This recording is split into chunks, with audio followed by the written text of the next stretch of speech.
What is food without a story? What is dining if it is not an experience?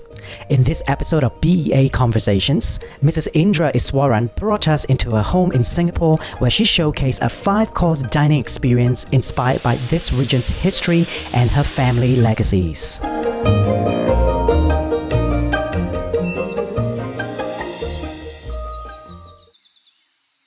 Encik, cabin! What was that all about?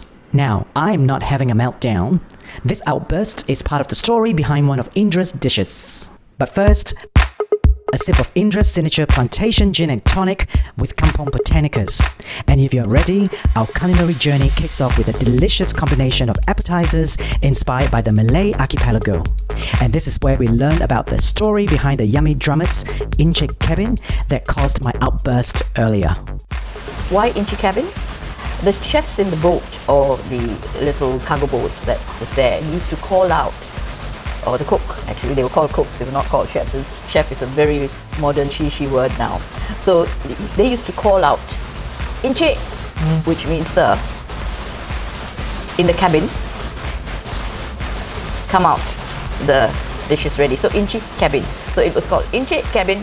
When they say that your chicken is ready. Ah, beautiful. So that was Encik cabin. And this Encik cabin has got many different spices, more than 9 spices and herbs added to it to give it that lovely flavor.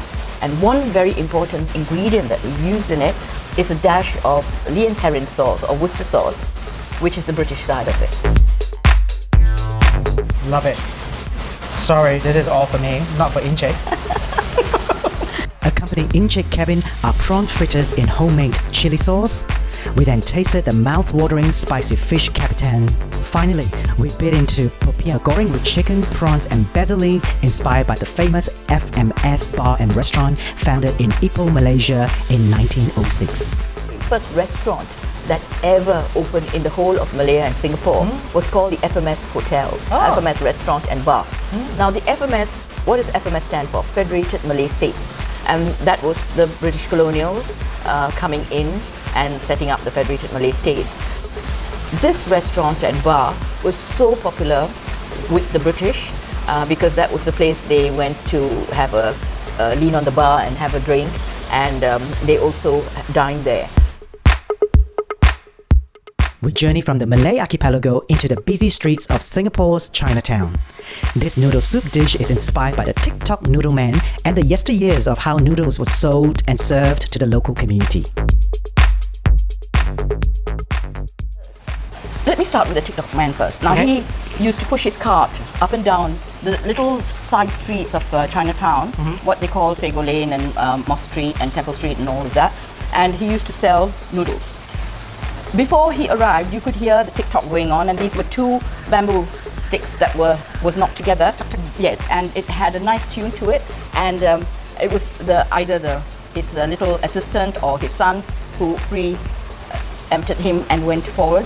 And people who wanted noodles, when they heard the TikTok man coming, they'd throw their baskets down from the 4th or 3rd floor in the shop houses. Yes, because they wouldn't want to come down the stairs and climb up the stairs again. So they threw these baskets down, and inside the basket would be a canteen, a small tin canteen with a lid, and the money for it, and to buy a bowl of noodles. And this would be thrown down. The young boy will collect the money and bring the canteen, and they're all marked, right? Bring the canteen to the TikTok man, the noodle maker, and he would then make the soup noodles for his customer. And it would be a little bit of noodles, a little bit of vegetables, and a very rich broth.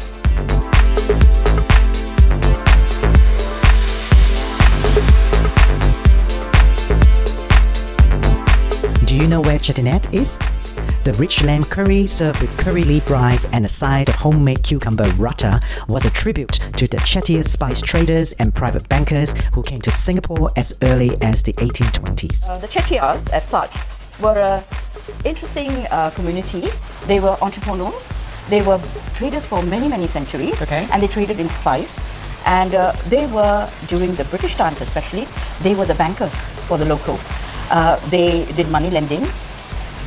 That's what they called it in those days, but they were actually bankers. They would give money to the locals because the British would never lend money to the locals to do their businesses. These people would give money to the locals for no collateral Oh, sweet. at all. Yes. You walk along the Singapore River, you will see a scene of this chettiar sitting down there with his money. It's a lovely statue or carving made there to give people an idea of that part of the story of Singapore life, and all these traders standing around him, getting money from him, Oh, nice. you know, and paying him back or whatever. What a Like kind that. tribute. Yes. It's amazing. Yeah. That tribute is fantastic. Next, Indra's food story transported us to where her family came from, Ceylon. The pot of manthai sets the scene for our next dish, prawn curry accompanied by Jaffna appam, which is the traditional delicate coconut crepes. So the early migrants were like my great-great-grandfather, who came in the trade route, and he was invited by Sir Francis Lai in the 1790s to settle in Malaya because he wanted to start the trade settlements because of the East India Company. And so my great-great-grandfather and my great-grandfather did just that. So the port of Manthai was a very interesting place because it was the emporium of the East, and that was where trade went between the West all the way to the merchants of Venice, who were the people who bought all these spices from the Moors, who then distributed into Europe. Things like cinnamon and nutmeg and spices like that, and pepper, you know, that they loved in Europe, and they found it, they discovered it and added it to their dishes. Now, why was the port of Manthai important? Was because it was a center point where the ships could harbor safely, or the sailing boats, that's what they had no ships, they had sailing boats which could harbor safely and take refuge from the monsoon winds, the east blowing monsoon winds and the west blowing. And all these sail ships used to catch the winds to blow them because there were no motors, so they blew them across the ocean to get to the west and blew them across the ocean to get to the east.